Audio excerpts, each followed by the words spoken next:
আজকের ভিডিওতে সবাইকে স্বাগতম জানাচ্ছি। এখানে আমরা দেখতে পাচ্ছি যে একটা কচু নিয়েছি। এগুলো করে সুন্দর করে ছোট ছোট করে কেটে নিয়ে ওয়াশ করে নিয়েছি। এখন কড়াই তেল দিয়ে দিয়েছি।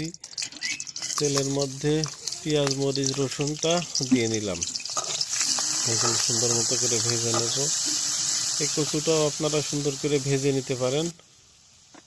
আমরা ভাজার উদ্দেশ্যে কিন্তু আজকে শুরু করেছি। এখন আমরা কচুগুলো দিয়ে নিলাম। এই কচু কিন্তু খুব সুন্দর জায়গার কচু, যার কারণে অনেক টেস্ট হবে, তাই নিয়ে এসেছি আর কি। এখানে আমাদের রান্না কিন্তু চলছে মাটির চুলাতে। এখন প্রয়োজন মতো লবণ, হলুদ, জিরা দিয়ে নেব। এটা রান্না করতে বেশি সময় লাগবে না, কারণ এটা একেবারে নরম নরম মতো, অল্পতে সিদ্ধ হয়ে যাবে ইনশাল্লাহ। আপনারা দেখতে পাচ্ছেন যে আমরা নাড়াচাড়া করে দিলাম। বেশ সময় জাল দেওয়ার পর এই অবস্থায় আছে। এখন আমাদের ভাজি করব, যার কারণে সেই প্রসেস চলছে।